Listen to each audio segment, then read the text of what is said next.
Hermanos, muy buenas noches. Vamos a dar inicio a nuestra reunión de hoy martes, en la que continuamos con el estudio de la segunda carta de Pablo a los Corintios. Ya vamos a ver los capítulos 6 y 7, ¿no? Dios mediante. Bueno, voy a hacer la oración que está acá en pantalla para empezar nuestro estudio, ¿sí? En el nombre del Padre, del Hijo, del Espíritu Santo. Amén. Bendito seas, Señor, porque quisiste que tu palabra viva y eterna se conservara por escrito en los libros sagrados del pueblo de Israel y de la iglesia primitiva. Nosotros los veneramos con espíritu filial, reconociendo en ellos tu voz, que sale a nuestro encuentro a fin de revelarnos tus misterios más íntimos. Gracias a tu palabra, permanentemente actual y de inagotable riqueza, te conocemos a ti, el único Dios verdadero. Que el Espíritu nos enseñe a interpretar correctamente tu palabra y que haga brotar de nuestro corazón el deseo de meditarla, abriendo nuestra alma para alabarte, darte gracias, implorarte y pedirte perdón, Señor. Amén. En el nombre del Amén. Espíritu Santo. Amén. Empezamos, Manuel Pablo. Gracias, Katy, hermanos, muy buenas noches.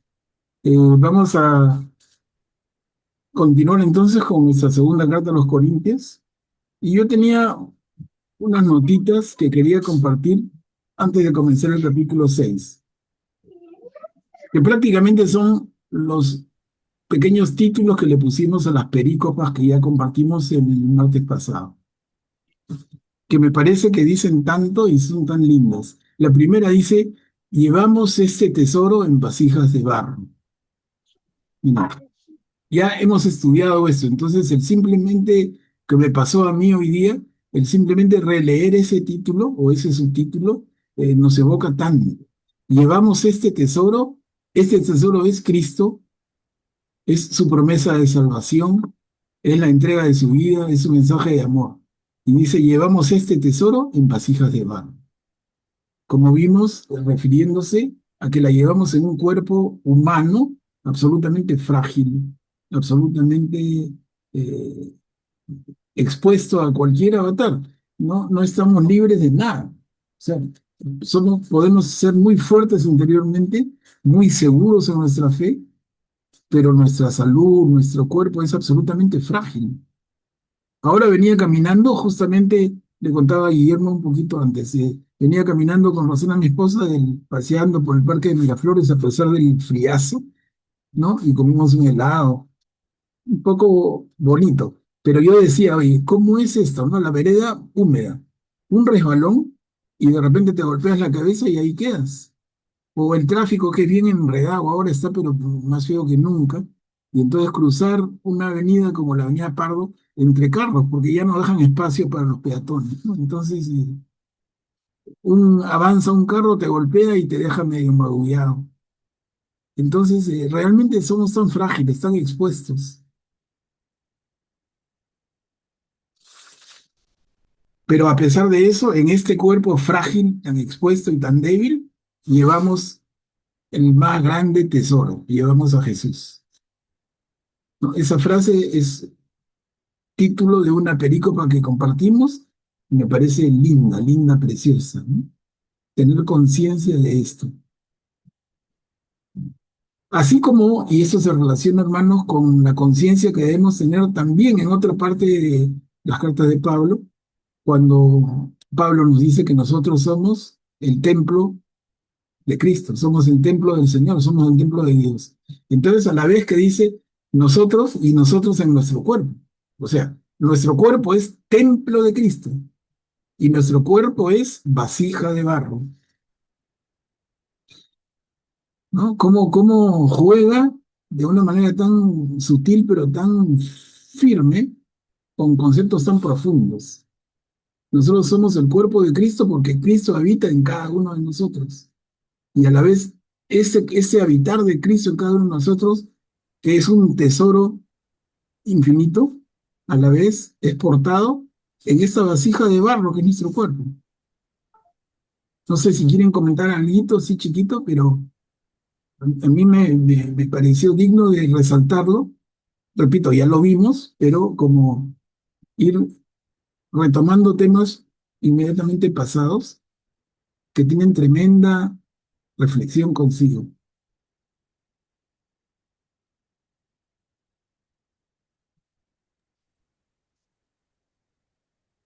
También el Señor quiso quedarse un pedacito de pan, ¿no? Que es lo que nosotros vulgamos, ¿no? Se hace presente ahí. Graciano, ¿puedes activar tu micro, por favor? Gracias, buenas noches. En relación a lo que dice Manuel Pablo, ¿no? Y sobre las palabras de San Pablo, a mí me parece que también San Pablo hace un esfuerzo de humildad, ¿no? Considerarnos nosotros realmente muy, muy frágiles y, y ser conscientes de que debemos ser humildes, a pesar de que tenemos a Cristo dentro de nosotros, ¿no? Al decir que somos vasija de barro, entonces somos pues el material, digamos, más pobre que la gente más pobre usaba, ¿no? Podría haber dicho vasija de metal, pero no, escogió el barro porque es lo más humilde que existe, ¿no? Entonces, ese es un mensaje que nos deja para ser más humildes cada vez. Gracias. Gracias, Graciano. ¿No? Ser más humildes y más conscientes de que de esta misma fragilidad. Luisita, ¿puedes activar tu micro, por favor? Y me encantó lo que dijo Graciano, y es verdad, no, no somos de metal, somos de barro, porque somos, con valga la redundancia, más frágiles, o sea, podemos rompernos en cualquier momento. Un material más duro como el metal, no, no se rompería, pero efectivamente, como dijo, la humildad es que somos de barro, nos rajamos, nos rompemos y nos vuelve el Señor en sus manos, el alfarero, a forjar nuevamente. Claro, claro. Y después una segunda frase que también es título de una de las perícopas que compartimos. Dice, nuestro ser interior se renueva día a día. Esto es también una frase bellísima, ¿no? Nuestro ser interior se renueva día a día. Y yo digo, añadiría, ¿no? Ojalá, ojalá fuera. Ojalá que no nos pasmemos, como dicen, de una fruta que se quede en el árbol y tú dices, oye, pero ya las demás están maduras, ¿eso por qué no? Entonces alguien que sabe dice, se pasmó, se quedó verde, ¿no? Se pasmó. Entonces, que no nos pasmemos nosotros, que realmente nos renovemos día a día. Y eso es un esfuerzo que tenemos que hacer cada uno y el Señor contribuye de todas maneras. Nosotros hacemos nuestro 1% de esfuerzo y el Señor pone el 99% que falta, pero ese 1% tenemos que hacerlo, renovarnos día a día. Ese ser interior, ese carácter que debe ir llenándose cada vez más claramente de valores, de virtudes. Y el ejemplo paradigmático es el Jesús mismo. Y donde lo vemos más transparente que en ningún otro lugar es en el Sermón de la Montaña. Clarísimo, Jesús se muestra como es. Sí, muestra su corazón. Entonces, siguiendo a San Pablo, renovarnos día a día, pero renovarnos de verdad, no pasmarnos, no quedarnos. Quedarnos sería conformismo. Y el conformismo es un enemigo terrible. Eso no corresponde a un cristiano. Sobre eso, hermanos, no sé si quisieran añadir algo, porque la que sigue tiene relación. Dice, lo viejo ya ha pasado, ahora todo es nuevo. Otra vez un mensaje positivo, optimista, pero ¿es así en todos los casos? ¿Es así por ley natural? ¿Es así que porque pasa un día, el día siguiente es mejor? ¿Mañana seremos mejores que hoy? ¿Hoy fuimos mejores que ayer? Ojalá. Eso es lo que se espera de nosotros como cristianos. ¿Pero realmente ocurre? Les digo, tiene relación con la anterior, ¿no?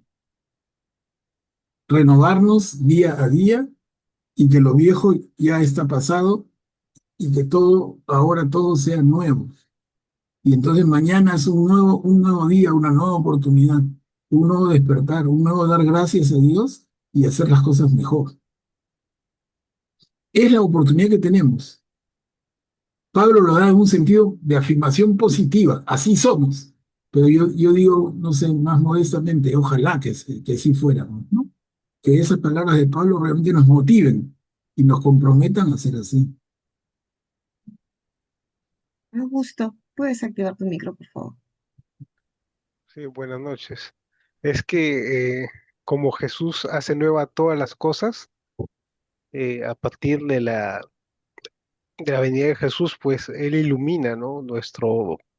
Ilumina la realidad de este mundo, ¿no? De otra forma, ¿no? Así como el primer día de la creación se creó la luz, Jesús en el primer día de la semana también ilumina, ¿no? Comienza a iluminar, y podemos comprender cosas que antes estaban veladas, ¿no? Entonces, en ese sentido, sí, realmente es algo nuevo, ¿no? Cada día. Mm. De acuerdo, de acuerdo. Beatriz, adelante. Buenas noches. Estaba pensando pues que esto positivo que nos habla Pablo, que siempre nos menciona, es la esperanza, ¿no? Se resume en la esperanza que nos da el Señor por tenerlo a Él dentro de nosotros. Y, y ese es el día a día, porque el día a día nos caemos y el día a día nos levantamos porque en Él lo podemos, con Él lo podemos, porque nosotros solos no podemos. Como ya habíamos leído, eh, solos no pueden nada, ¿no? Sin mí no pueden nada, solo con el Señor Jesús. Gracias, Beatriz. Y sí, digamos que apuntarlo, ese comentario de Beatriz me parece fundamental. Pero es que finalmente nunca estamos solos. Si somos conscientes, porque algunos pensamos, estoy solo, Señor, ven, ayúdame. Pero si somos claros y conscientes con toda la enseñanza del Evangelio y las cartas de Pablo que estamos estudiando hasta ahora, tenemos que coincidir todos en que nunca estamos solos. Si el Señor habita en mí, si el Señor vive en mí, ¿cuándo estoy solo? ¿O es que el Señor se va a dar su vuelta? No, el Señor está en ti, está en mí, está en nuestro corazón y nunca nos deja. Otra cosa es que le demos nosotros la espalda, pero Él está en ti, imagínate. Es como que Él esté en tu casa y tú no lo miras, no lo saludas, te pasas de largo. Él se siente en tu sillón, tú te sientas al lado y dices, estoy solo. Y Él está a tu lado. O sea, esa es una falta de conciencia que tenemos a veces, muchas veces, los seres humanos de este tiempo. No somos conscientes del regalo maravilloso que es Jesús, no solamente en lo que fue su vida y la entrega de su vida por nosotros, sino su presencia permanente. Como dijo él al despedirse en el Evangelio, yo estaré con ustedes hasta el final de los tiempos. Y eso lo cumple, y él está con, y ese ustedes es cada uno de nosotros, porque uno lo lee como una poesía. Ah, estará con ustedes, pero ¿y conmigo? No, tú eres parte de ustedes, y yo soy parte de ustedes, al que se refiere Jesús. Entonces Jesús está en cada uno siempre, siempre, siempre, 24/7, más fiel que cajero automático, ¿no? 24/7. Entonces, sentirnos solos simplemente es falta de conciencia. Es falta de conciencia, falta de entender más a fondo nuestra fe. Pero si la entendemos, nunca tenemos que pensar eso. Señor, ven, Señor, no me abandones. Señor, fíjate en mí. Claro, se presta para un lindo salmo que a uno lo enternece, pero realmente no son palabras ciertas porque el Señor siempre está, siempre, en todo momento. El Señor siempre está para darte el abrazo, y somos nosotros los que nos confundimos, somos nosotros los que le damos la espalda, los que lo ignoramos, pero Él siempre está, es una presencia permanente en cada uno. Y eso es un regalazo enorme, enorme.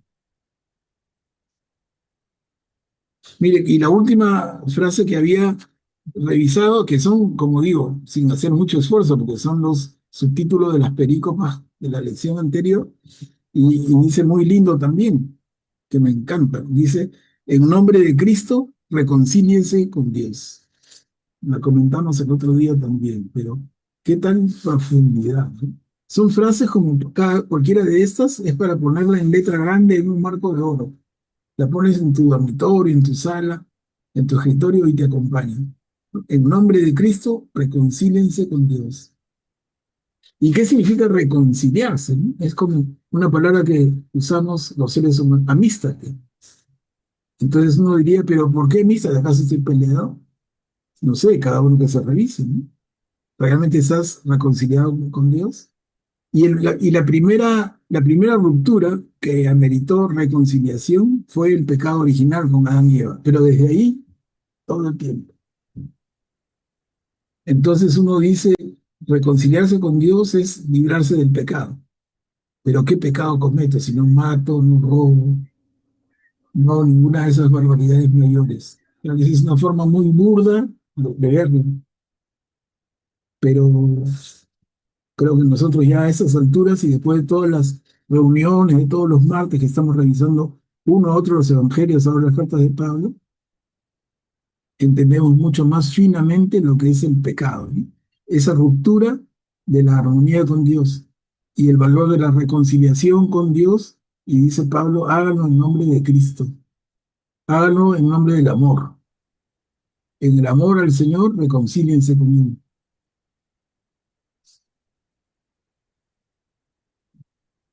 No debería ser necesario ni decirlo, ¿no? Pero cuando Pablo lo dice es porque nota que sí es necesario. Deberíamos vivir, si creemos en este Dios que es puro amor y todopoderoso, deberíamos estar absolutamente conectados con Él, en armonía con Él, reconciliados con Él. Y si no lo estamos, obviamente que hay que reconciliarnos, pero otra vez la palabra mágica que aparece siempre y que después le echamos la culpa al diablo, ¿no? Pero es la distracción. Yo diría, más que el mal, porque existe el mal, pero en nosotros, más que el mal, es la distracción. Yo creo que es el peligro mayor, yo diría, de nuestro siglo. Tanto hay en el mundo, es que es tan divertido.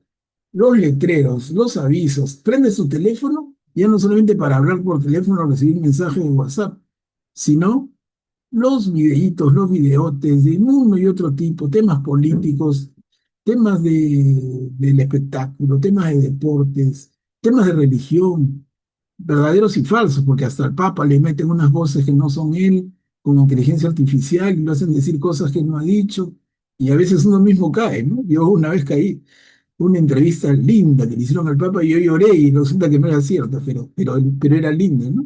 Era linda. Es que ya realmente hay tanto distractor. Yo creo que ese es un grave peligro del que tenemos que ser conscientes nosotros. Se nos pasa el día y decimos todo, no me alcanzó el día. ¿Por qué tanto tienes que hacer en el trabajo? No, es que me distraigo tan fácilmente, ese es el tema. Nos distrae cualquier cosa. Y cuando abro mi Biblia, mira, estoy leyendo un pedacito de la página y ya me distraje pensando en otra cosa. Pensando en otra cosa, como se va a leer el domingo en el Evangelio, ¿no? Que va a recordar a Marta y María, que lo hemos leído ya nosotros. Marta y María. Que Marta le dice al Señor, Señor, dile pues a María que venga y me ayude. Y yo sé que me rajo los lomos acá para preparar todo para servirte. Y María, sentadita a tus pies. Y el Señor le dice, Marta, Marta, ella se lleva la mejor parte que nadie se la podrá quitar, ¿no? Entonces, ese dilema, Marta o María. Pero es que la distracción es permanente, es permanente. Y ese es creo el principal peligro. Claro, el mal también. Y si el mal te ronda y las tentaciones, pero yo diría, sí es cierto. Pero lo más común en gente como nosotros, que están bastante cerca de la iglesia y de los preceptos, pero lo que pasa es que nos distraemos y no nos damos cuenta que eso es tan malo como lo peor, porque te desenfoca. Y aquí dice, en nombre de Cristo, reconcíliense con Dios, amístense, únanse, reconstruyan ese lazo de armonía con Dios. Pero en esa armonía con Dios, pues es inevitable distraernos, hasta es sano, ¿no? Pero no todo el día estar distraído. Persona que agarra el teléfono y hasta hay jueguitos para poner la bolita roja con amarilla y verde en una columna y se pasa de repente 1 hora y media y estuvo con sus bolitas armando sus jueguitos. Y esa persona es incapaz de sentarse 1 hora a leer la Biblia. No, no, muy aburrido. Pero más de 1 hora se la pasa con su jueguito de celular, ¿no? Entonces, son temas a tener en cuenta que les digo, no son lejanos, no son ni lejanos, no son de otras personas grandes pecadoras, son temas comunes de nosotros, pero necesitamos esa relación de armonía con Dios. Necesitamos reconciliar, reconstruir. Jesús hizo el tremendo esfuerzo por nosotros y nosotros tenemos que hacer nuestro poquito, pues. Pero si no lo hacemos, y yo digo, no, yo no lo hago porque Jesús ya lo hizo. No, pues así no es el negocio, ¿no? Así no es el negocio. Y sobre eso no sé si alguien quisiera aportar un poquito. Guillermo, ¿puedes activar tu micro, por favor? Gracias, Katia. Manuel Pablo, lo que tú mencionas es, por llamarlo de alguna manera, muy humano, porque todos nosotros, los más jóvenes, los mayores, estamos en el mundo, tenemos una familia, tenemos una vida diaria y apenas nos despertamos, empezamos a discurrir esa vida diaria, ¿no? Con los actos rutinarios de cada día, ¿no? Y así se van pasando el tiempo de cada día. El tiempo que es un concepto tan real, pero tan filosófico al mismo tiempo, porque anteayer encontré una explicación. Fueron los sumerios los que idearon dividir el tiempo en 24 horas al día. Y el objetivo era principalmente para controlar mejor el tiempo que dedicaban a sus labores agrícolas. Pero ese concepto fue enriqueciéndose a través de los años, ¿no? Pero a donde quería llegar era al tema de que transcurre el día así, entre cosas rutinarias. Entonces, cada uno de nosotros ha tenido una oportunidad en algún momento de su vida de encontrarse con Cristo a través de un evento o de una situación, ¿no? A mí me pasó en los cursillos de cristiandad, por ejemplo, ¿no? Otros lo han tenido en un retiro espiritual, etcétera. Entonces, es ahí cuando uno toma conciencia y empieza a vivir de una manera distinta la relación con Dios. Y esta relación con Dios es fundamental porque se lo debemos todo. Todo lo que tenemos lo tenemos por Él. Él es, él es tan generoso dentro de su amor misericordioso que cada 24 horas nos da la oportunidad de volver a empezar. Cada día que comienza es una oportunidad para darle gracias por la vida, por la salud, por la familia, por el trabajo, por todo lo que tenemos o por lo que no tenemos también, ¿no? Entonces, es cuestión de trabajar por descubrir una vida interior en la que estemos todo el tiempo en contacto con Él. Y como tú dijiste, Él está a nuestro lado. No tenemos necesidad de ir a un templo. En nuestra habitación, en la calle, en el transporte público, en un espectáculo, en el lugar que nos encontremos, tenemos oportunidad de elevar una oración mental.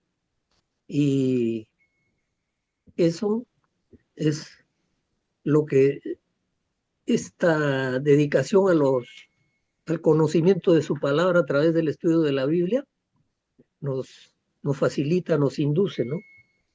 De manera que yo le doy gracias a Dios por estos cursos que voy llevando ya desde hace ya 3 años. Gracias, Manuel Pablo. No, gracias a ti, Guillermo, y gracias a ti y a todos los que nos acompañan y hacen posible que esto sea. Pero que realmente, más que cursos, ¿no? Lo que estamos sintiendo que son reuniones. Son reuniones en que la maravillosa excusa de la Biblia que nos permite dialogar sobre temas que nos traen que nos ponen, digamos, a flor de piel los temas principales. Yo creo que es eso, ¿no? Son reuniones en las que conversamos y dialogamos sobre los temas que Jesús nos dejó.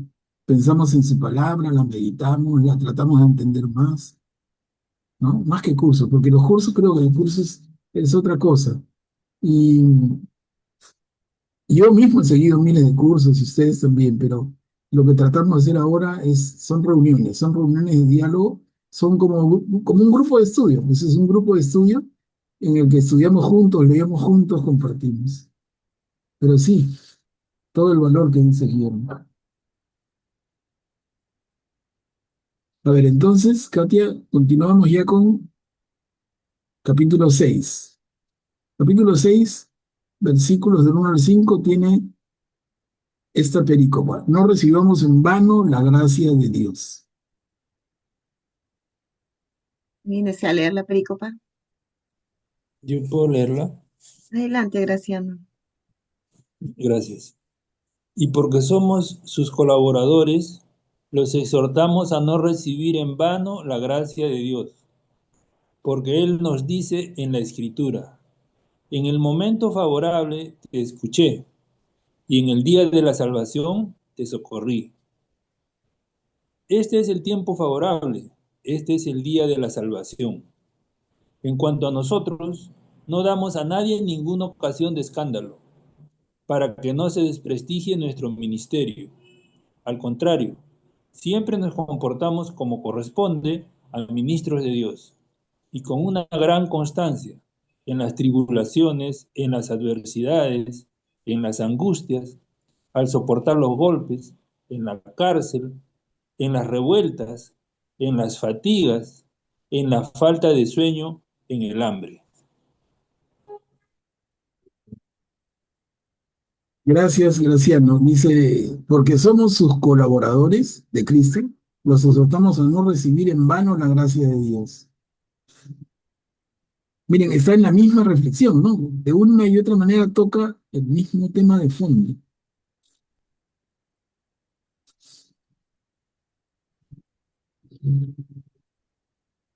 ¿Alguien quiere compartir o profundizar en esto?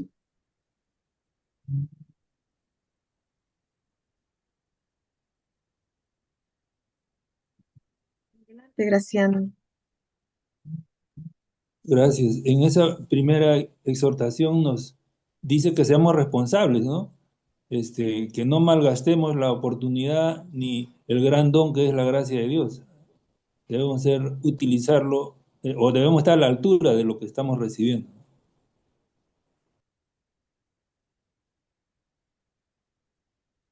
Claro, claro. Y a mitad de la perícopa dice, en cuanto a nosotros, no damos a nadie ninguna ocasión de escándalo, para que no se desprestigie nuestro ministerio. Qué importante eso, ¿no? Que no, y verlo como recomendación, no dar ninguna ocasión de escándalo, porque el escándalo desprestigia el ministerio. Por ejemplo, un sacerdote que felizmente no tenemos casos cercanos, pero por ejemplo, un sacerdote acusado de pedofilia, ocasión de escándalo que desprestigia el ministerio sacerdotal. Y lamentablemente la gente, y sobre todo los que no tienen fe, van a agarrar estos casos que son la excepción, los mínimos, para hablarlo en términos generales. Yo no me acerco a la iglesia porque los curas son pedófilos. Oye, porque hubo un caso por ahí escondido. Yo no pongo a mi hijo en el colegio católico porque en el colegio los curas son pedófilos. Y de repente no hubo ningún caso de pedofilia en ese colegio, pero sí algún cura en algún sitio y la noticia trasciende. Entonces, en ese sentido es que esto, escrito hace 2000 años, cobra plena vigencia. No demos a nadie ninguna ocasión de escándalo para que no se desprestigie nuestro ministerio. Miren, qué actual y qué oportuno como reflexión para cada uno. O sea, nuestros actos no solamente repercuten en nosotros y de repente, quién sabe si es hasta en perder la posibilidad de la vida eterna, pero no, es que desprestigia a todo, a todos, desprestigia a todo el mundo católico, a toda la comunidad de católicos. Y esa es una doble y triple responsabilidad que tenemos que entender.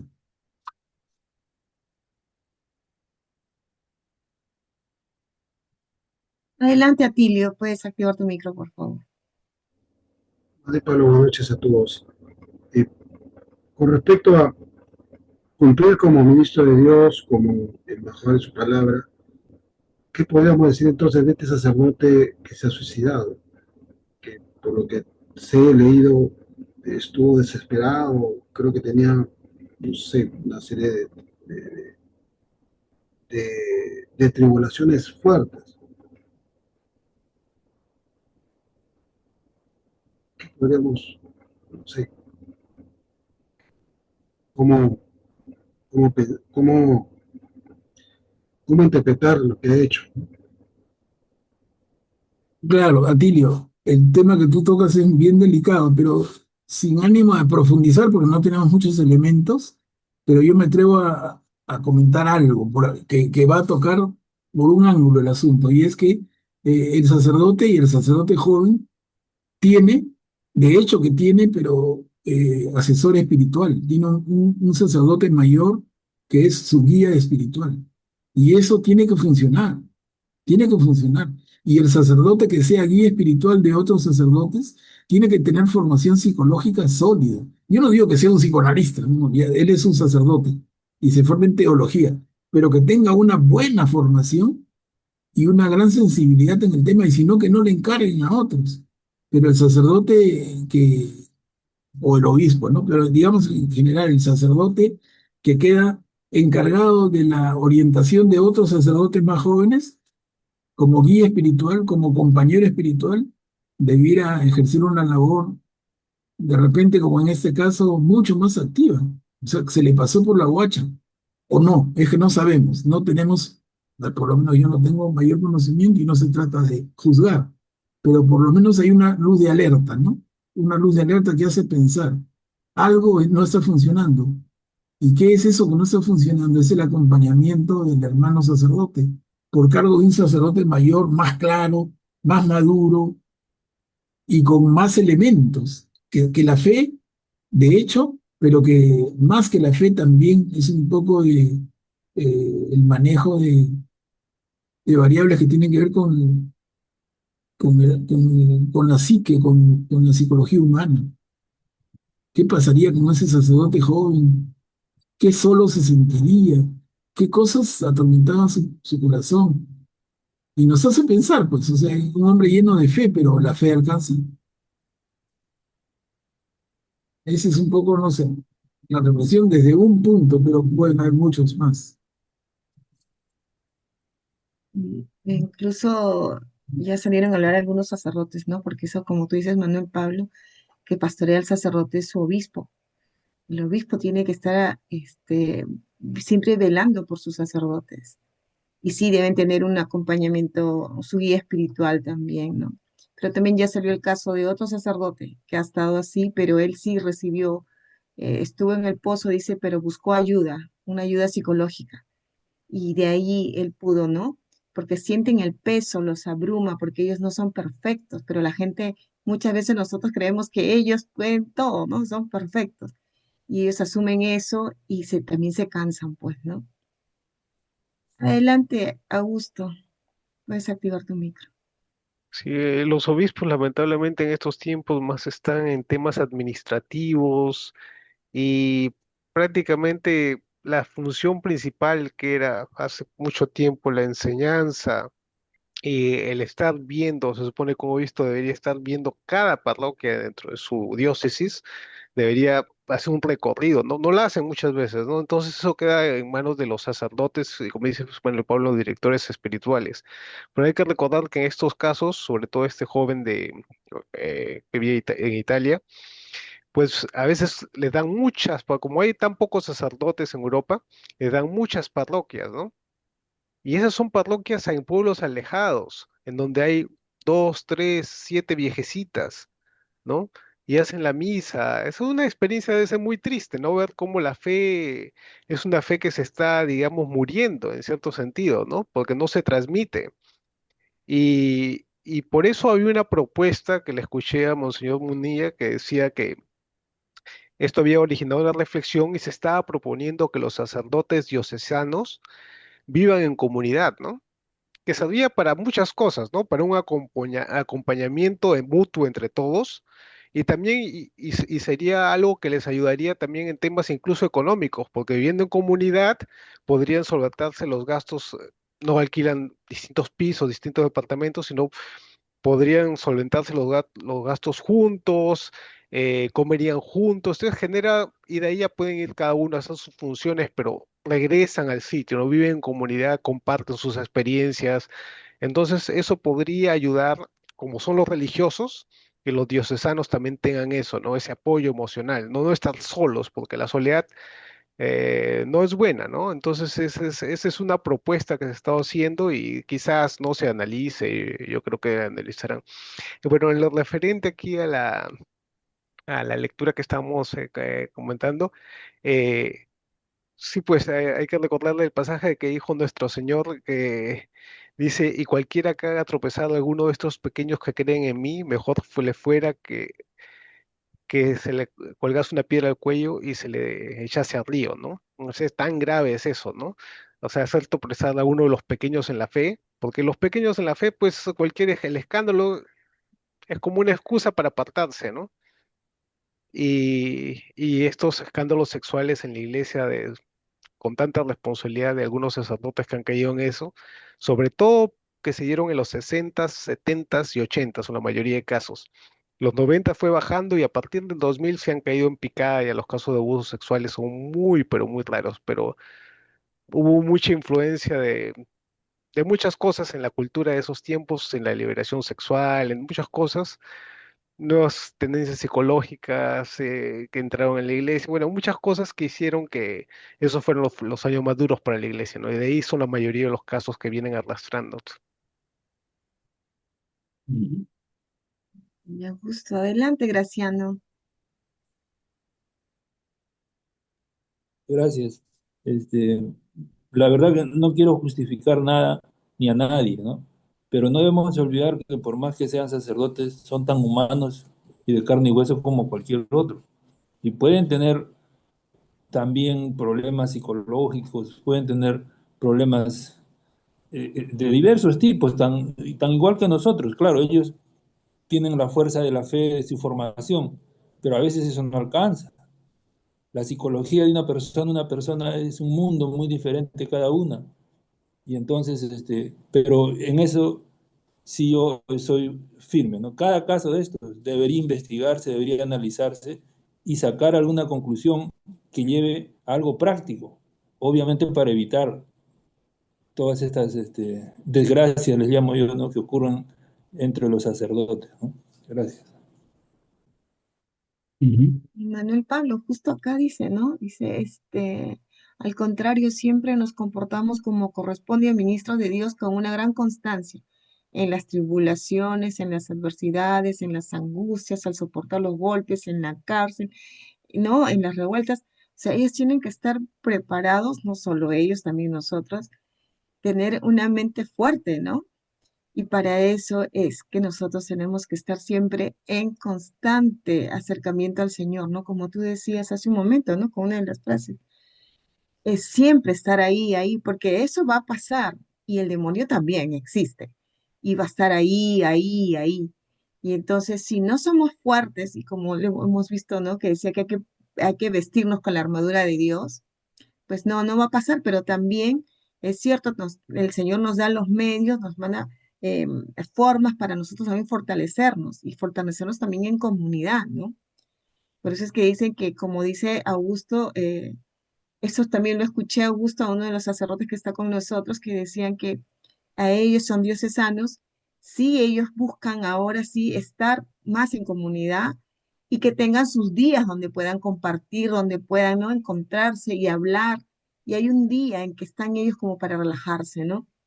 Y sí, pues son seres humanos, somos seres humanos y tenemos que estar cerca de nuestro sacerdote para apoyarlo, preguntarles, llevarles algo, ¿no? Que los distraiga y preguntar no solamente cómo están, cómo amaneció, sino yo los veo como hijos, ¿no? Para estar con ellos. Adelante, Sí, Karin. Katia, un segundito antes, para no perder tu comentario, me parece muy valioso porque pones un punto nuevo. No solamente es que el obispo o el sacerdote, pastor, guía espiritual, vele por el sacerdote más joven, sino también nosotros los fieles, lo que tú has dicho. Nosotros, en la medida en que podamos hacernos cercanos a un sacerdote determinado, por afinidad, por lo que fuera, ¿no? Porque lo vemos con frecuencia, lo que fuera, pero si podemos acercarnos, esa cercanía le va a hacer un montón de bien. Uno piensa, ¿no? El sacerdote es Superman, pero no son Superman, pues. Algunos pueden serlo, algunos, pero no todos. Como Jesús dijo, yo no he venido por los sanos, sino por los enfermos. Y entonces hay gente que tiene debilidades psíquicas y aún así entra al sacerdocio. Y el ser sacerdote y hacer votos de fe no le resuelve los problemas psíquicos. Entonces, en la medida en que la compañía, la amistad, la cercanía de otro, así sea un laico, es muy bueno, es muy saludable. Incluso de jóvenes, incluso. No hay que tener ningún reparo. Claro, siempre con el cuidado del caso de que no haya un exceso ni que haya una relación que se extralimite, pero en la medida en que las cosas vayan en orden, hay que ser amigos y cercanos al sacerdote nosotros mismos como laicos, ¿no? Sí, importante, Katy, lo que has dicho. Sí, damos la Bueno, palabra. incluso también nos comentaron que estaba Luisa también ahí, de que en los seminarios también van a como que reforzar ese examen psicológico que tienen que hacer a los postulantes, ¿no? Para ver qué tan fuertes están preparados para esto. Y como Luisita también te acuerdas que le dijimos al padre, nosotros somos su comunidad, aquí estamos, ¿no? Entonces, pero no solo esperar que él nos llame, sino que nosotros también ir con cualquier cosa, mirar lo que tal, no sé, es que tú ves de todo, Manuel Pablo, porque incluso hay personas que se acercan y los critican bien feo, que su homilía estuvo mal, que sí, esto, y los comparan, entonces ellos tienen que estar fuertes, ¿no? Para eso. Hay de todo, de todo. Adelante, Karin. Sí, solamente recordar lo que decía siempre el Papa Francisco, ¿no? Siempre al final de cada intervención, de cada presentación, no se olviden de rezar por mí. Entonces, él nos ha encomendado a todos los sacerdotes para que ayudarlos en su santidad, ¿no? Y ese es nuestro compromiso como laicos, ¿no? Ayudarles en su santidad, con la oración, con el apoyo y todo eso. No olvidar eso que a veces de repente pensamos que no nos competía, ¿no? Pero sí, hay que orar por nuestros sacerdotes. Atilio, puedes activar tu micro. Sí, yo quería agregar también que creo que los medios de comunicación abonan justamente en multiplicar el escándalo, ¿no? He visto tantas películas que han pasado bueno, en diversas redes, en los canales, sobre, por ejemplo, el enfrentamiento con Juan XXIII, el enfrentamiento con Juan Pablo I, ¿no? Y las dudas sobre su fallecimiento, los manejos financieros, el lavado de dinero en el banco, la banca vaticana. Entonces, yo creo que nosotros también como laicos tenemos que también vivir en comunidad, o sea, justamente con los sacerdotes y también en nosotros. A mí me ha ayudado mucho este grupo de estudio, este grupo de repaso de la Biblia. He aprendido a verla, a leerla, a entenderla y justamente a ser menos criticón en aquello que no conocía y que ahora conozco y Creo que, como dice Paula aquí en su carta, pues no demos a nadie ninguna ocasión de escándalo, ¿no? Y justamente hacerle entender a aquellos que lo critican por qué puede estar pasando esto, y esa era mi consulta, ¿no? O sea, siguiendo esta enseñanza, ¿qué hacemos para que no vuelva a ocurrir? Vivir en comunidad, ayudarlos, apoyarlos, estar al tanto, ¿no? No juzgar, sino aprender a verlos, ¿no? Como hay sacerdotes que sobreviven, prácticamente sobreviven, no viven, sobreviven, ¿no? Y eso me duele muchísimo, ¿no? Que como católicos haya sacerdotes que estén pasando por esa situación. La verdad que me duele mucho, ¿no? Gracias.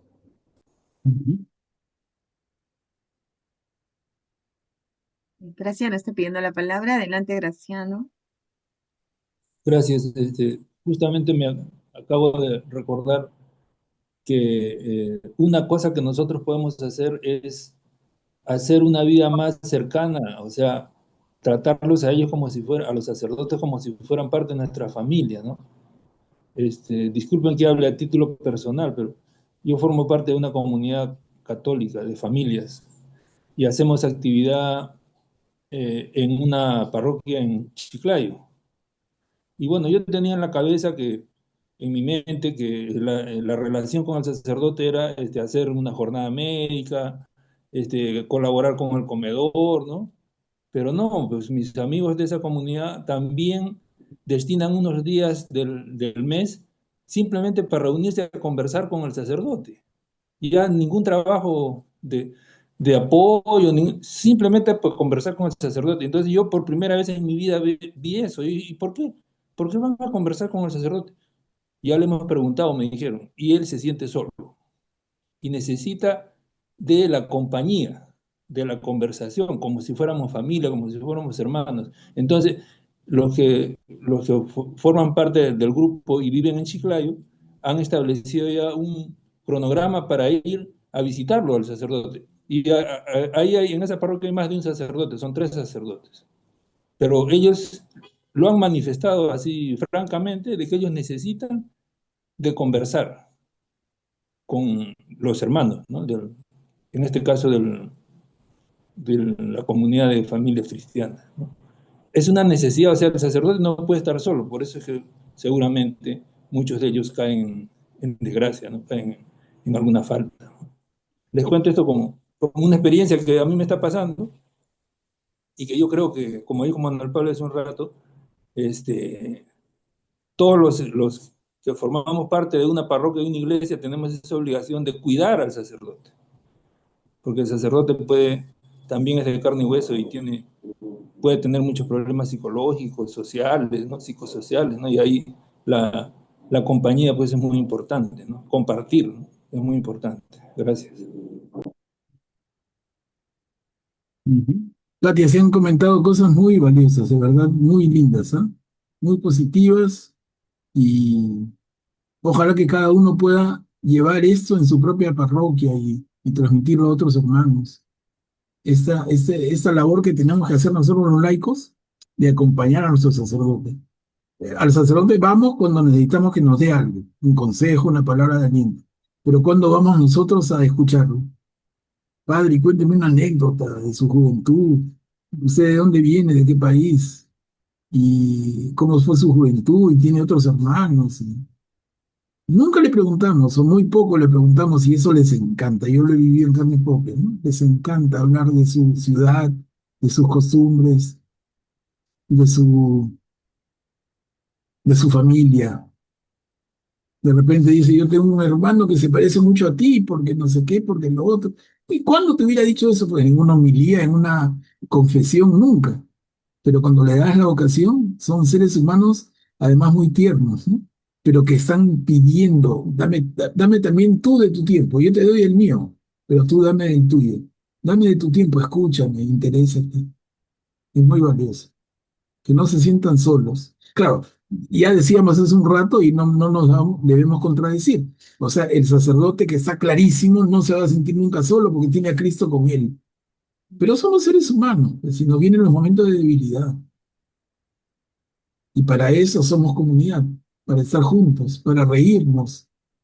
Jesús con sus apóstoles sí eran serios y daban solamente mensajes de salvación. No, hacían palomilladas, se reían, se hacían bromas. Tengo un libro que creo que les comenté, ¿no? Del humor de Jesús y la alegría de los apóstoles. Bien lindo. O sea, la relación entre ellos era de alegría, de cochineo, de broma, de criollada, en el más puro y más sano sentido. Pero también lo necesitamos, porque ¿quién puede ser una vida toda seria, toda seca?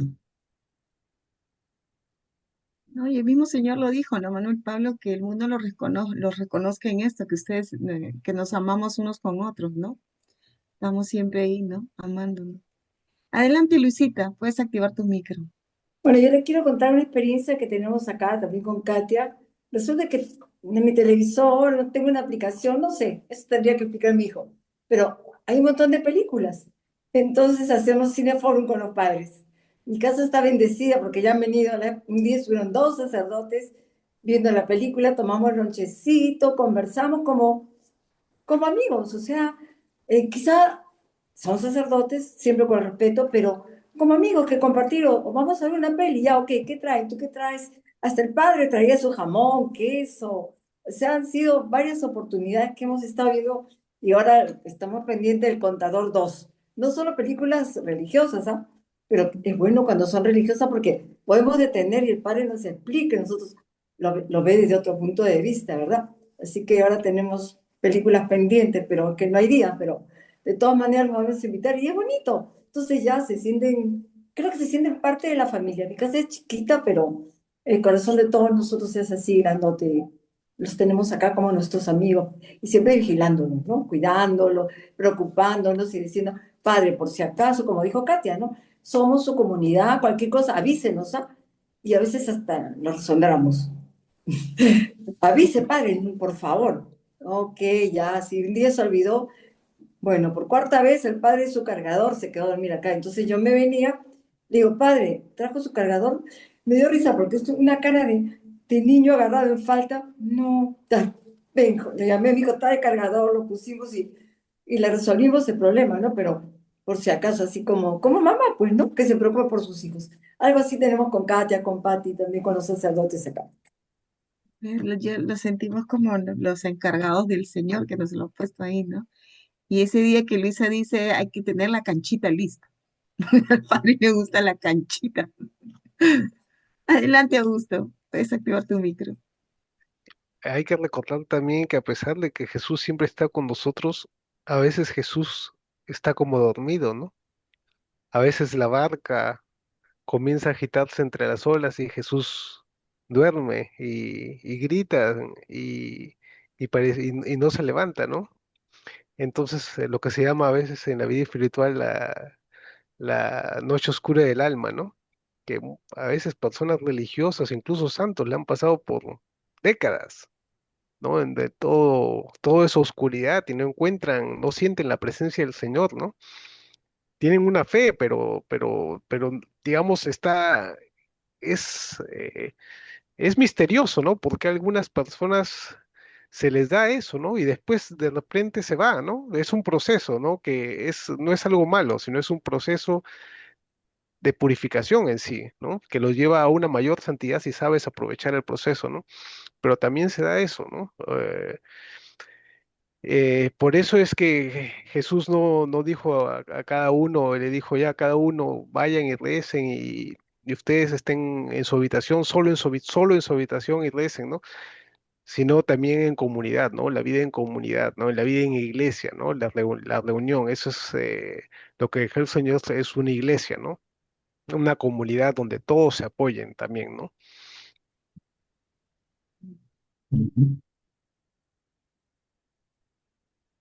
Bien, perfecto. Perfecto. Muchas gracias a todos por sus comentarios. Creo que hemos elaborado juntos un alcance enorme para esto, ¿no? Muy lindo y muy práctico a la vez. A ver, avancemos un poquito. ¿Quién desea leer la pericopa? Ah, 6 perdón. versículo 10. Hemos demostrado ser ministros de Cristo. ¿Quién desea leerla? ver, la leo yo entonces. Si quieres la leo, Catita, para que tú guárdate para ahora. Adelante, Luis. Ok. Nosotros obramos con integridad, con inteligencia, con paciencia, con benignidad, con docilidad al Espíritu Santo, con un amor sincero, con la palabra de verdad, con el poder de Dios, usando las armas ofensivas y defensivas de la justicia, sea que nos encontremos en la gloria o que estemos humillados, que gocemos de buena o de mala fama, que seamos considerados como impostores, cuando en realidad somos sinceros, como desconocidos, cuando nos conocen muy bien, como moribundos, cuando estamos llenos de vida, como castigados, aunque estamos ilesos, como tristes, aunque estamos siempre alegres, como pobres, aunque enriquecemos a muchos, como gente que no tiene nada, aunque lo poseemos todo. Gracias, Luisa. Hermanos, a ver, algún comentario. ¿Están seguros que esa es la parte que sigue? Me he perdido yo. Creo que seguía otra parte, me parece. ¿O estoy mal? A ver, 1 Corintios 6, del 1 al 5. Es del 6. Nosotros obramos con integridad y con Sí, integridad. conforme. Sí, sí, es lo que dice. Paciencia y bondad. Sí. Está bien, está bien. tal vez me he confundido por lo que en Biblia. 2 Corintios. De repente estás en la primera. No, no, No, al no, abrir no, la Biblia, al abrir la sino Esta que, no es sé. la tercera de Corintios. No, ¿sabes qué pasa, Augusto? Probablemente es que en las versiones de la Biblia cortan diferente los... Entonces, eh, Puede ser por eso. claro, acá hemos armado una perícopa que empieza en el 5. De repente tú tienes una que empieza más adelante, más atrás. Eso es lo que pareciera. Y eso pasa, es inevitable. Es inevitable. La Biblia tiene, o sea, respetan absolutamente todos los versículos, no los cambian. Los traducen un poquito diferente, pero lo que sí, cada uno se toma su libertad de acuerdo a criterio es cómo agrupa. Ahí podría ser el problema. Sí, porque esto me recuerda a el amor es paciente, el amor es servicial.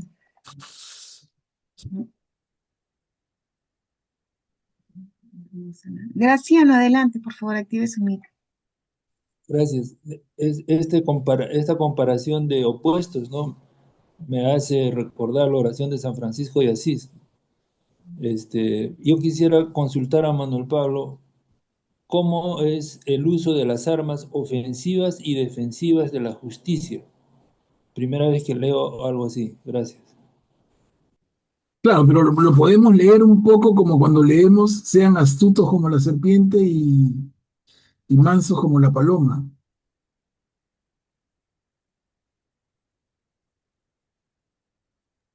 Sí, pero no me queda claro. ¿Se puede ser ofensivo con la justicia? O sea, utilizar la justicia para atacar a alguien. Supongo que a eso se refiere Pablo, ¿no?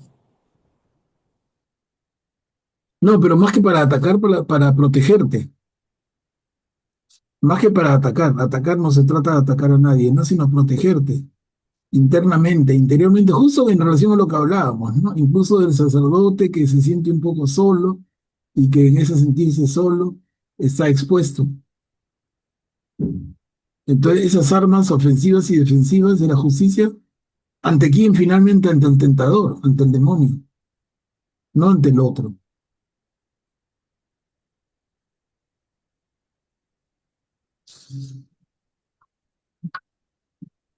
No sé si alguien quiere reforzar la idea o aclararla mejor.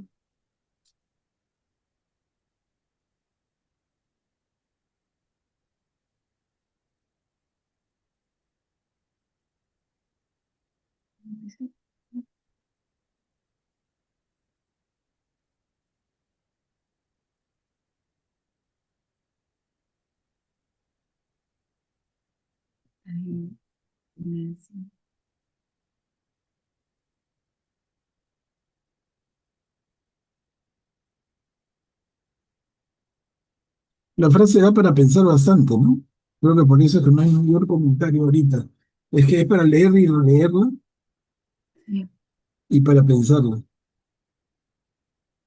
O sea, claro, porque en ambos sentidos, como tú dices, en lo bueno, lo malo, sigue siendo el ministro de Cristo, pero hay que tener, pues como te digo, bastante fuerza, ¿no? También mental y física. No olvidarnos de eso, ¿no? Como gente que no tiene nada, aunque lo poseemos todo. Augusto, puedes activar tu micro, por favor. Probablemente se refiera a no una ofensiva, digamos, contra una persona en sí, sino contra el mal en sí, ¿no?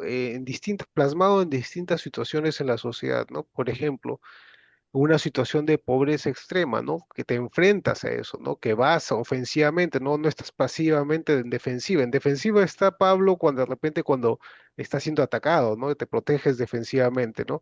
Con el escudo de la fe, ¿no? De los ataques.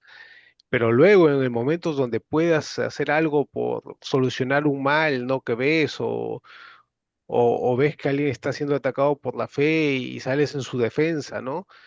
eh, en fin, distintas situaciones, también, o sea, no podemos ser solo defensivos, sino también tenemos que estar a la ofensiva contra el mal, ¿no? Por eso las puertas del infierno no resistirán, ¿no? A la iglesia, ¿no? O sea, nosotros somos estamos llamados a ir a la ofensiva contra el mal, ¿no? No solo quedarnos agazapados defensivamente, sino el reino de Dios tiene que recobrar el mundo. El príncipe de este mundo, que es Satanás. Cristo ha venido para que el reino de Dios se expanda y tumbe esas puertas que tiene el príncipe de este mundo y avasalle ese reino del mal y tratar de que este mundo se cristifique, ¿no?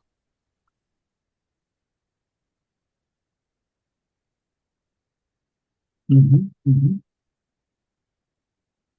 Gracias, Augusto. En todo caso, ahí queda para volverla a leer y si sale luego, lo volvemos a tocar. A ver, avancemos. Una perícopa corta, va del 6:11 al 13. Páguenme con la misma moneda. ¿Quién desea leer la pericopa?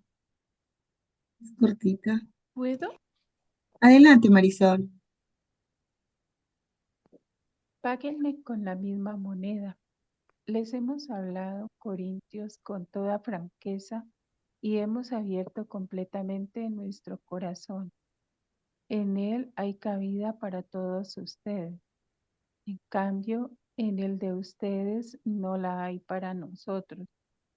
Yo deseo que me paguen con la misma moneda. Les hablo como a mis propios hijos.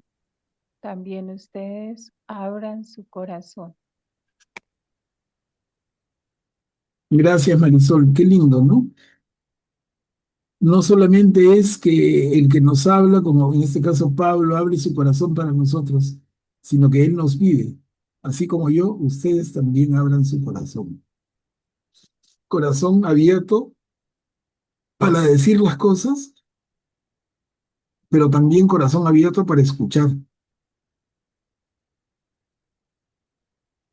Y esto tiene tanto que ver, hermanos, con lo que es la psicología más moderna, cuando nos enseña que se escucha con el oído, pero también y sobre todo se escucha con el corazón. Entonces, cuando simbolizan el arte, el escuchar, ponen una oreja en el dibujo, ¿no? Ponen una oreja con un corazón que la completa. Es una gráfica muy, muy clarita, muy linda, ¿no? Imagínense una oreja que es como una parte y la completa con un corazón en la otra. Se escucha con el oído, pero también se escucha con el corazón. Y es lo que Pablo hace 20 siglos, porque eso no es psicología del siglo XXI. No, este es Pablo en el siglo primero, cuando no había psicología, pero ya la conocían, ¿no? Les hablo como a mis propios hijos. También ustedes abran su corazón. El padre con su hijo puede hablar, y eso lo hemos conversado antes ya varias veces. El padre con su hijo puede ser rudo, puede ser a veces un poco duro, pero no por eso nunca actúa sin amor. Al contrario, cuando el padre reprende es para corregir. Y lo hemos hablado también por Dios en el Antiguo Testamento, ¿no? Cuando el Señor es duro, o cuando los profetas también, cuando los profetas son duros, recordamos el caso del último profeta que fue Juan el Bautista. Qué duro era con el rey Herodes. Pero esa dureza es como hablarle a un hijo. Es una dureza para, en el sentido positivo. Quiero corregirte, quiero que enmiendes rumbo. No quiero hacerte daño, no quiero aplastarte, no quiero destruirte. Te hablo como a mi hijo.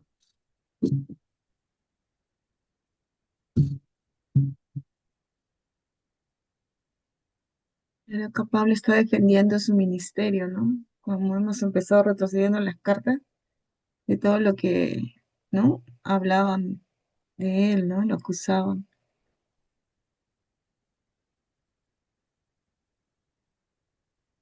Aquí, como dijiste, creo que una vez comentaste, ¿no, Manuel? Pablo está abriendo su corazón Claro, a los corintios. claro. A ver, y avanzamos otro poquito. Acá estamos en 6:14 al 7:1, o sea, vamos a terminar el capítulo 6 y tocar una puntita del capítulo 7. Armonía entre Cristo y Belial. Desea leer. Antes que eso, Belial, ¿quién es? ¿Es el nombre del demonio? Uno de los nombres que le dan. A ver, vamos a leer. Yo ¿Alguien lo desea leo. leer? Adelante, Cari. No tengan relaciones indebidas con los que no creen, porque ¿qué tienen en común la justicia con la iniquidad o la luz con las tinieblas? ¿Qué entendimiento puede haber entre Cristo y Belial? ¿O qué unión entre el creyente y el que no cree? ¿Qué acuerdo entre el templo de Dios y los ídolos? Porque nosotros somos el templo del Dios viviente. Como lo dijo el mismo Dios, yo habitaré y caminaré en medio de ellos. Seré su Dios y ellos serán mi pueblo. Por eso, salgan de en medio de esa gente y pónganse aparte, dice el Señor. No toquen nada impuro, y yo los recibiré. Y seré para ustedes un padre, y ustedes serán mis hijos y mis hijas, dice el Señor Todopoderoso. Ya que poseemos estas promesas, queridos hermanos, purifiquémonos de todo lo que mancha el cuerpo o el espíritu de Dios. Gracias, Karim. Entonces aquí nos habla de que si es pregunta, ¿no? ¿Es posible que mantengamos una relación de armonía entre Cristo y el tentador, entre Cristo y Belial? Y en el segundo párrafo reitera un concepto que él ya presentó. Nosotros somos el templo del Dios viviente, como lo dijo el mismo Dios. Y termina diciendo, ya que poseemos estas promesas, queridos hermanos, purifiquémonos de todo lo que manche el cuerpo o el espíritu, llevando a término la obra de nuestra santificación en el temor de Dios. Nos reitera, nos reitera esto que nos ha pedido constantemente en su mensaje. Quieren participar dos personas, Manuel Graciano y luego Augusto. Adelante, Graciano. Gracias. Yo lo veo esta indicación bastante radical, ¿no? Y supongo que se refiere más al aspecto espiritual, porque ¿qué puedo hacer yo si mi compañero de trabajo es un ateo o es un agnóstico o tantas sectas que hay ahora, ¿no? No puedo evitarlo, ¿no? Pero desde el punto de vista espiritual no voy a compartir con él nada, ¿no? Porque no está con mi Dios, ¿no? Y así, con todas las sectas y todos incluso en nuestras propias familias podría haber un, un testigo de Jehová. A mí ya me pasó más de una vez, ¿no? Entonces, pero no puedo rechazarlo, sigue siendo mi familia, tengo que mantener la familiaridad y las relaciones con esas personas, ¿no? Pero claro, espiritualmente yo tengo que tener más bien cuidado, tengo que verlo con cuidado porque ellos ya se convierten para mí en una tentación. Yo tengo que cuidar mi fe, a pesar de que puedo vivir hasta en la misma casa o puedo tener una relación frecuente, tengo que defender mi fe. Gracias. Augusto. Sí, esta primera línea que dice, no tengan relaciones indebidas con los que no creen, ¿no? Pero en otras traducciones, quizás más literales, es no se unan en yugo con los no creyentes, ¿no? Y hace referencia al Antiguo Testamento en donde la ley de Moisés prohibía que pongan dos animales distintos en el mismo yugo, ¿no? Porque van a jalar de distintos lados, ¿no? Quizás se refiera a aquellas, no ponernos, digamos, a hacer una obra con aquellos que tienen, que van a dañar nuestra fe, ¿no? Que tienen una opción completamente distinta a lo que nosotros pensamos. Entonces nosotros vamos a ir querer llevar para un lado y ellos van a querer llevar para otro, ¿no? Entonces, si vamos a trabajar en algo concreto, que sea, digamos, que tenga, que va a dar un bien, no lo podemos hacer con alguien, pues, que no tiene ni siquiera fe o que quiere algo completamente distinto a lo que nosotros queremos, ¿no? Porque vamos a jalarla a distintos lados y el yugo, el yugo tiene que ser jalado por el manso, ¿no? El manso en la yunta de bueyes, el manso es el que jalaba, es el que llevaba, ¿no? Tiene que haber uno más, el buey manso, que es el que lleva al otro. Pero si tienes un buey y un toro salvaje, el toro se va a querer salir por este lado, el buey quiere ir por este lado y al final no se hace nada, ¿no? A eso se refiere, yo creo, ¿no? Ahí se entiende más este tema, ¿no? No es que no podemos juntarnos con ninguna persona que no sea creyente, ¿no? Sino si vamos a llevar a cabo una obra, tiene que ser con alguien que más o menos tenga, pues que no esté, no tenga un propósito completamente distinto al que nosotros pensamos, ¿no?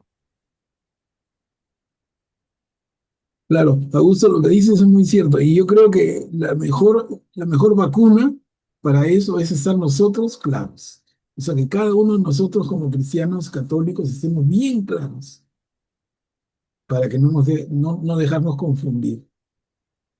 El problema es el cristiano, el católico medio tibio, que no comprende mucho y lo pueden jalar para un lado o para el otro, el ejemplo que pone Augusto, ¿no? Un católico que no está muy claro en su fe, se le jala para un lado o para el otro, él ni se da cuenta. Es importante que fortalezcamos la fe.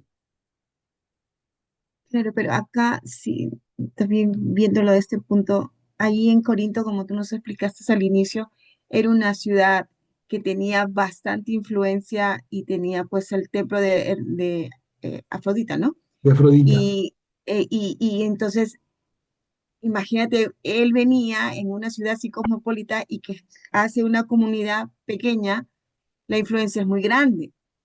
Por eso es que él dice, claro, uno duda y dice, ok, yo soy cristiano, puede pasar también ahora católica. Voy a un sitio solo me están llevando mis amigos, pero bueno, tengo que convivir, tengo que ver. Pero si es muy grande esa influencia que no me va a llevar a bien, es por eso que él dice acá, ¿no? Purifíquense, o sea, ya no puedes estar ahí, porque te va a avasallar. y tienes que guardarte, ¿no? Tú eres templo ya del Dios viviente, ¿no? Entonces yo me imagino Corinto así, pues, ¿no? Una ciudad con tanta tentación, con tanto distracción que sí, pues, puede pasar eso, ¿no? Claro, claro. Y además, Katia, tanta distracción, tanta tentación, y además griega. Porque no olviden que Corinto es la principal ciudad de griega en esa época. Y Grecia es la cuna de la filosofía, que se daba cabezazos con la fe cristiana. Se daba de cabezazos. Y si no, recordemos que lo vamos a leer más adelante cuando Pablo está en Atenas y da su famoso discurso en el Areópago de Atenas, ¿no? Ya lo vamos a leer, pero es un discurso genial, pero que no fue bien recibido por casi ninguno, a pesar de la genialidad del discurso, ya la veremos, ¿no? Pero entonces, un añadido para Corinto es el ser griega, el ser plagado de la filosofía griega, del sentido de la capacidad de razonamiento, ¿no? Esa sabiduría humana, además de las tentaciones, además de las distracciones, como tú dices. Claro, y si hay una persona así como tú dices, que tienen ese dominio y que hablan bien y uno que recién está empezando, también empiezas a dudar, ¿no? Te quedas, como diciendo, ¿tendrá razón? ¿No tendrá razón? ¿Qué es lo que también nos pasa a nosotros, ¿no? Cuando, por ejemplo, tú nos dices, estamos ahorita aprendiendo, estamos escudriñando la palabra del Señor, los que recién empezamos, y nos vamos a ir a ver también el evangelios apócrifos. Pero eso no quiere decir ¿cómo se llama? No lo pueda leer, está ahí.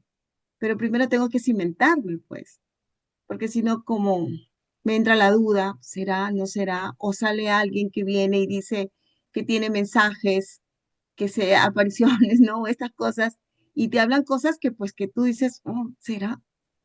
Si no estás bien cimentado, todavía no, pues no, no podemos ir por ahí. Y Eso por pasa, eso Pablo, eso pasa mucho, Katia, mucho, mucho más de lo que cualquiera quisiera, ¿no? Y le pasa a hermanos católicos que son seguramente cercanos a nosotros y que caen como pescaditos, pero todo por una todavía no completa formación, ¿no? Yo no diría, no es que sean menos inteligentes, no, no, no, es que su formación todavía no está tan sólida y entonces viene alguien y les habla. No, mira que Jesús se me ha presentado, me ha hablado.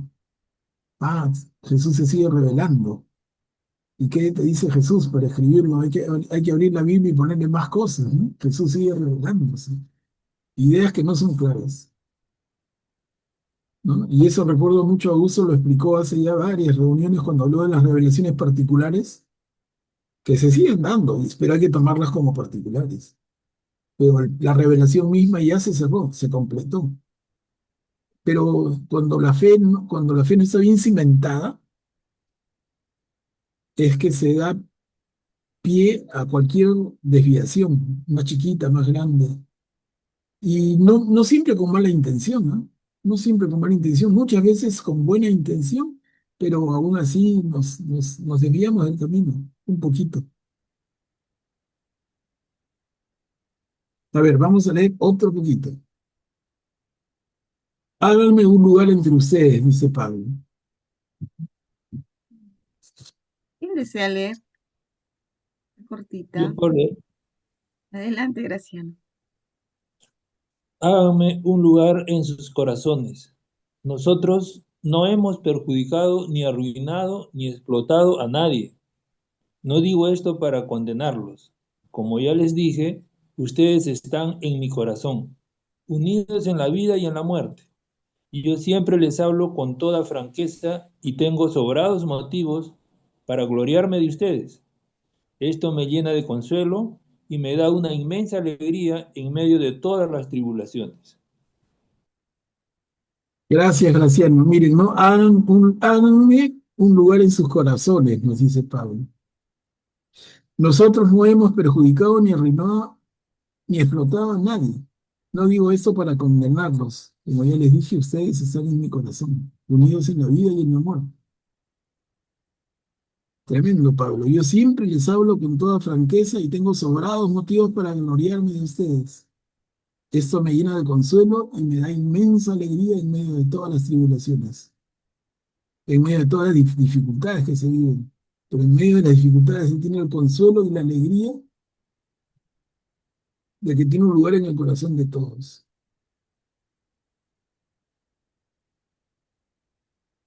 Tanto de haber querido Pablo a Corintio, ¿no? Y que le ha dolido, pues que, ¿no? Que algunos se estén desviando. Claro, recordemos que son comunidades, Pablo trabajó en varias comunidades, pero no tantas, ¿no? Entonces, con cada una estableció lazos fuertes. Pero dice que esta era su comedia más querida, ¿no? Es lo que he leído. A ver. Una comunidad difícil, por lo que tú comentaste antes, Katia, una comunidad difícil con tantas, como dice, tribulaciones, con tantas dificultades, con tantos jaloneos de un lado y del otro, pero también con los Gálatas. Pero qué bonito lo que él dice, ¿no? Que en sus tribulaciones, que es lo que pasa, pasamos todos nosotros, sean sacerdotes, laicos, esto de aquí, esa alegría que él tiene lo consuela, ¿no? Y se gloría.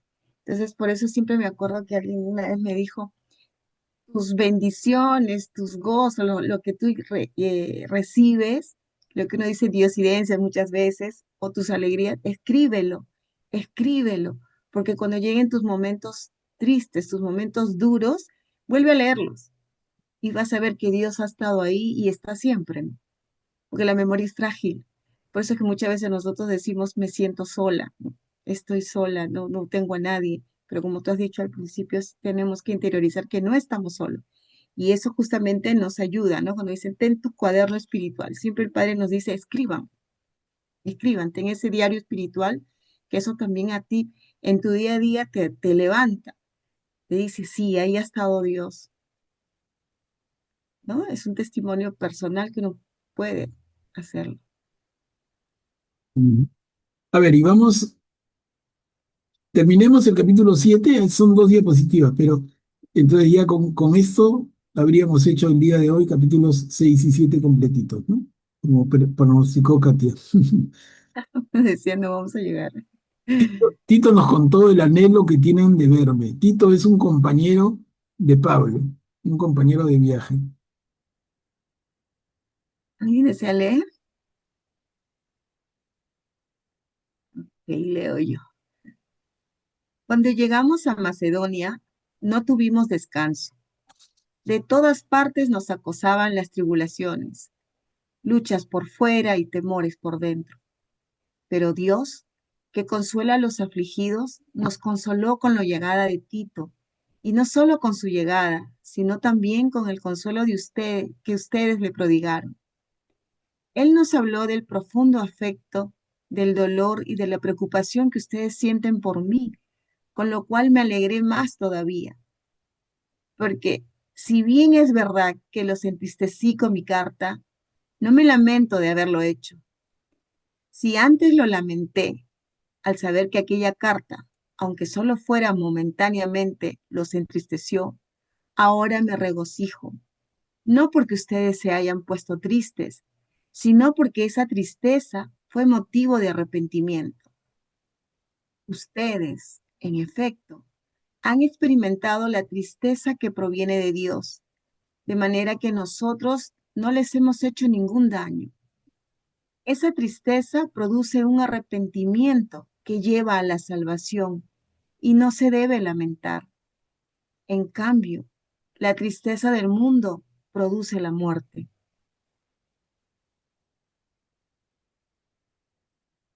Fíjese bien lo que ha producido en ustedes la tristeza que proviene de Dios. ¡Cuánta solicitud! ¿Qué digo? ¿Cuántas excusas? ¡Qué indignación! ¡Qué temor!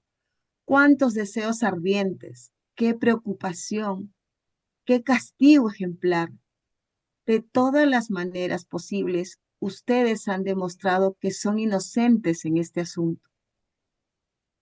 En realidad, yo no les escribí a causa del ofensor, ni siquiera a causa del ofendido, sino para que se ponga de manifiesto delante de Dios la solicitud que ustedes tienen por nosotros. Esto nos ha servido de consuelo.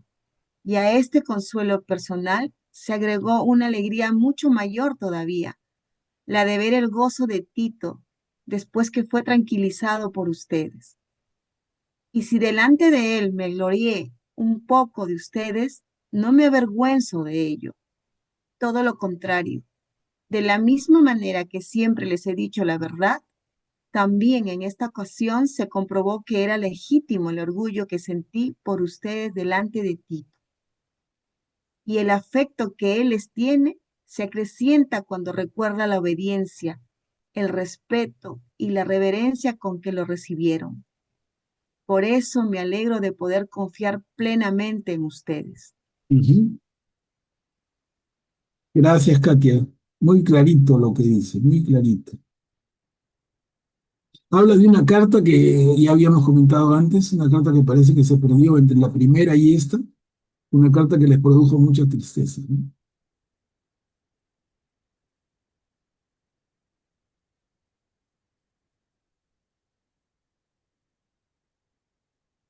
¿Algún comentario? Bueno, ya estamos con la hora, vamos a quedar aquí para la próxima, ¿no? En todo caso, como siempre, la recomendación de volver a leer lo que hemos visto juntos y tomar nota de alguna inquietud que aparezca y la comentamos al comienzo de la siguiente reunión. Eso siempre es bueno.